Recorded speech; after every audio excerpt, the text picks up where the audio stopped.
Hi, I'm Carol Andrews, and welcome to this special episode of Southwest TV News, as we continue on with our countdown of the top 10 stories of 2011.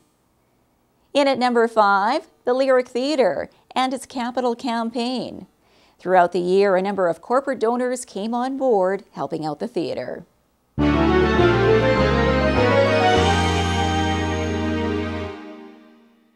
The Southwest Cultural Development Group, the Lyric Theatre, is absolutely delighted and thrilled to announce that we have another marquee sponsor joining the Innovation Credit Union, and that sponsor is Standard Motors. The donation of $50,000 by Standard Motors now matches one made earlier by Innovation Credit Union for the marquee sponsorship, an investment which Jim Lewis is proud to be a part of. We've always been big supporters of our community and Southwest Saskatchewan, and we just felt this was a very worthwhile project and wanted to give back to the community. This community and Southwest Saskatchewan's been very good to us at Standard Motors and our staff and our families, and we wanted to keep giving back. I mean, without arts and culture, you really don't have anything. It's a place for people to get out and mingle together and come together as a community. So. In addition to the marquee sponsorship, Standard Motors will have the naming rights to the lobby, which will be named in honor of Jim's parents, Leon and Marnie Plewis. I'm fortunate enough to have them both still around, but they've put in countless hours of community service in the community and the area, and I wanted to do something to honor them. Funds which are greatly appreciated by the Southwest Cultural Development Group and will now assist with interior upgrades to the Lyric. And at this point, our lobby, we're thinking it could be very grand. And so we're hoping that with this $50,000 that we will be able to expand it, make it a little bit more grand, and just give us a beautiful entrance to the building. And as far as the federal grant dollars, which the group applied for at the end of September, EWR indicates a final decision on how much they'll receive will not be known for approximately 5 months. Until then, the fundraising will continue for the Lyric. Yes, for the grant application, we wanted to apply for the maximum, which was $500,000.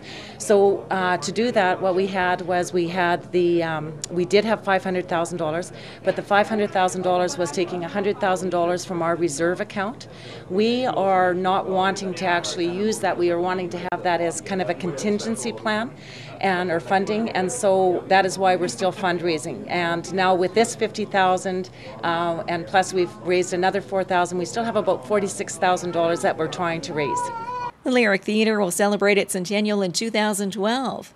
And if the federal grant money is approved, work on restoring the Lyric Theatre could begin in its centennial year.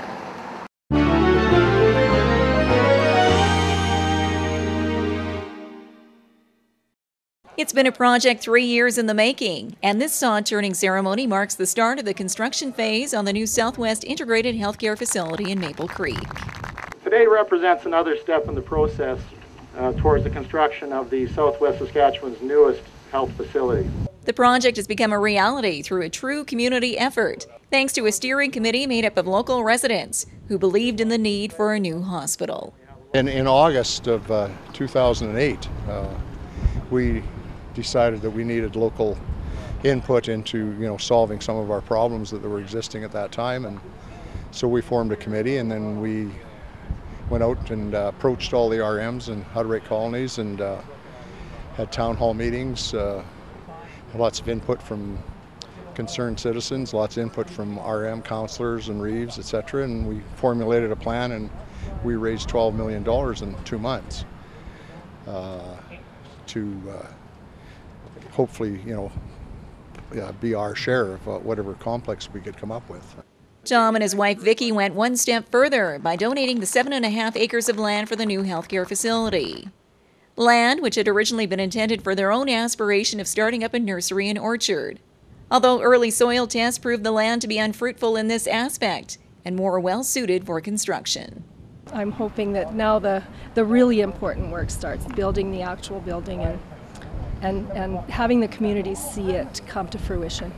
Once constructed, the new $40 million facility will include 24 acute care and 48 long-term care beds, incorporating the services of the Cypress Lodge Nursing Home and the current Maple Creek Hospital.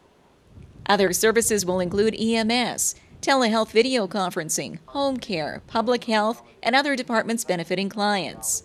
A new and improved facility, which will be used as a template for other rural communities across Saskatchewan, from its healthcare services to facing the ongoing challenges of attracting and retaining professionals. Physicians, of course, being, I think, our biggest challenge in this community. But we know that if we can start to create an environment that helps with our retention, I think that that's what we're trying to strive for.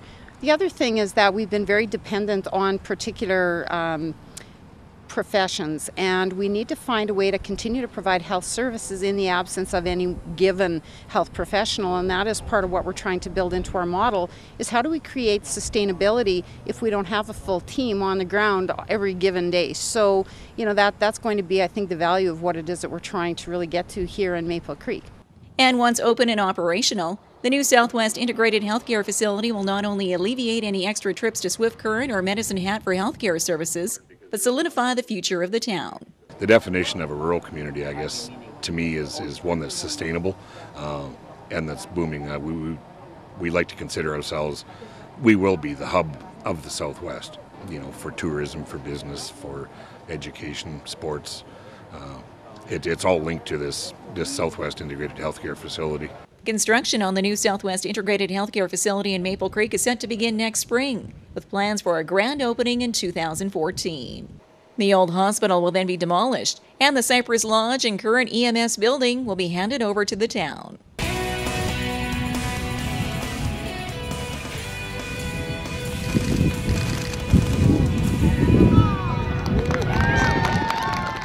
Being able to tell your story has become a critical issue for most businesses.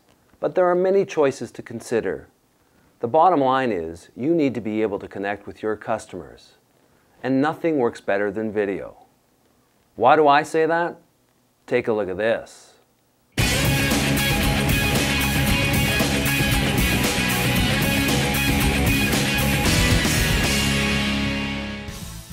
Our company helps tell your story and provides you with a solution on how to market your business. Because making a great video is only half the equation. You have to know how to use it. We have done major.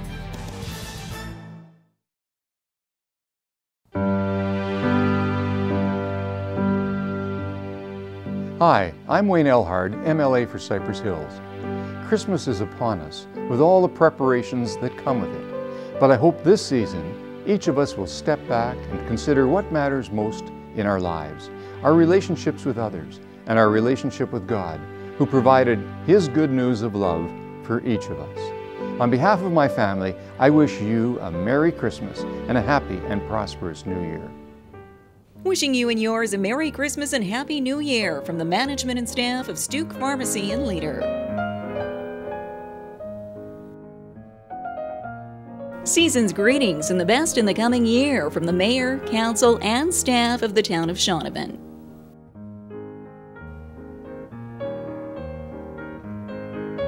Merry Christmas and Happy New Year from the management and staff of Pinnacle Financial Services in Swift Current.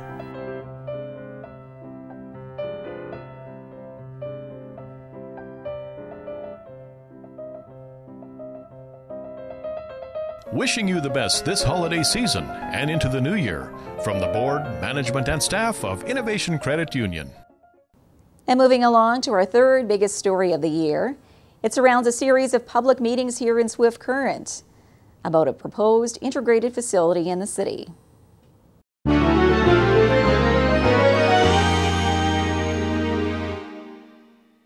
As the City of Swift Current works with its partner agencies to build an integrated facility bringing together education, healthcare, the arts, and recreation, a series of public consultations and roaming information boards around the city over the past several months have been part of the process.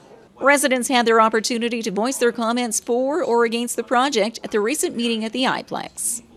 Plan it properly, and let's not just keep throwing money away and then find out that it's done wrong. Schools need to be in residential, not next to casinos, hotels, and commercial. That the cultural facilities should be in the heart of our city. I'm not against development, I'm against this particular 100% development going the one way. But there's no other way to talk about it. I can't express concerns in a different way that's building different facilities. Comments which have all been heard by the partner organizations, including the City of Swift Current, Cypress Health Region, Chinook, and Holy Trinity School Divisions, with the brunt of the anxiety targeting City Hall in general. You know, we know that there are some who are adamantly opposed to the idea no matter what, and you know, everybody's entitled to their opinion. There are some that are, you know, vehemently in favor of it as it stands. So, as I said, we need to take the concerns and the criticism that we're getting and work with it to do the best job that we can. Schaefer goes on to add that the comments made by the public will be taken to heart. However, as the city continues to grow and expand, these new proposed facilities will help in attracting new residents and businesses to Swift Current. We have to be planning, you know, we have to be doing due diligence on our library service, on what's priority for our residents, whether it's aquatic facilities or field houses, and what they look at, and develop a plan for how we're going to do it. And as I said, the next round of infrastructure funding is coming, and it's going to be a key part of that. You know what, I'd like to say that 6 or 8 years down the road, we could have a large portion of a facility like this with very minimal cost to local taxpayers. And although the art gallery and library move to the city's northeast side has been a contentious issue for many residents, the gallery's curator views the integrated facility as a way to attract larger exhibitions and bring in more foot traffic as a whole. It's going to be a kind of a culture mall, really, and there's going to be thousands of people using those facilities. And those people, yes, they would have had to travel there for the various services that are out there. But combined, it's a large part of the community. As the city seeks its own avenue from the provincial and federal governments to see its project to fruition, the school divisions and the health region are further along in making their dreams a reality. Our projects have been approved, the land purchase has been approved, and as we move into detailed design, then that's the next phase in terms of our funding, and we'll be funded on an annual cycle from the provincial budget. And Cypress Health Region officials will be looking to expand the number of long-term care beds in Swift Current, once its new long-term care project next to the Cypress Regional Hospital has the financial backing from the province. It's a big project, right? So, I mean, the ministry and the government have put forward a tremendous amount of money for capital in the past few years. And so, you know, we understand that. That's how it works in the province. When you're looking for provincial funding for projects, you know that it's based on the highest needs and priorities. And while we know that's our highest priority in this region, you know, that gets looked at then with that big provincial lens. Southwest TV News will continue to follow this story as each of the integrated facility partners moves forward with their portion of the project.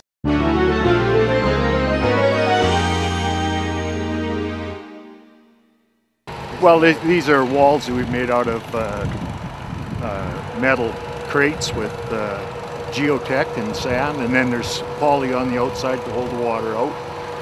And we built right through. The water had gone up the alley here for quite a ways. We built right through, and now we're pumping the water out from one side to the other. The worst that'll happen is seepage, or if it comes up high enough that it goes over top. And seepage isn't going to affect anything. They're continuous. They're pretty well thought out.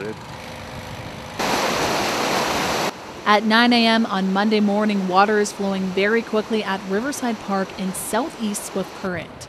This flow is only expected to increase throughout the day as more water is released from Duncairn Dam.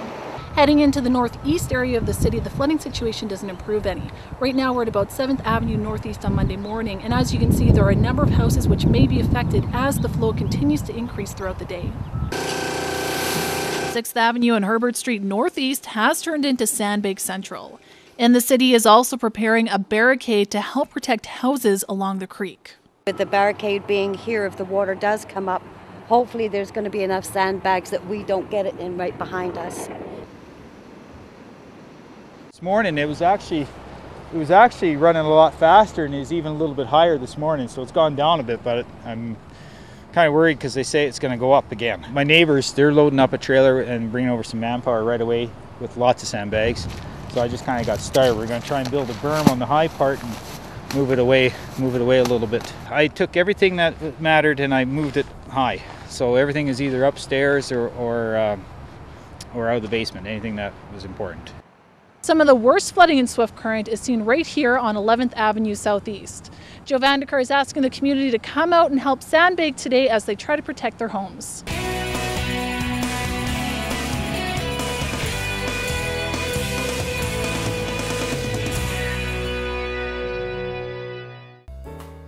Wishing you the best this holiday season and into the new year from Yogi Hugo Bear, MLA for Wood River. All the best this holiday season and into the new year from the management and staff of Diamond Energy Services in Swift Current. Holiday greetings from the Cypress Health Region. On behalf of our 1,700-member team of staff, management, physicians, and board of directors, I would like to extend our best wishes to the residents of the Southwest during this joyous time. It's a time for families and friends to get together and enjoy the spirit of the season. May 2012 be a year of health, happiness, and prosperity for you and yours. Merry Christmas and Happy New Year from Cypress Health. Wishing you the best this holiday season and into the new year from the town of Maple Creek, Saskatchewan's holiday hotspot. Wishing you and yours a Merry Christmas from David Anderson, Member of Parliament for Cypress Hills Grasslands. Wishing the citizens of Swift Current the very best of the holiday season and into the new year from Mayor Schaefer, City Council, and staff of the City of Swift Current. And now our number one story of 2011. Following weeks of work on the campaign trail, the Sask Party enjoyed a landslide victory in the provincial election.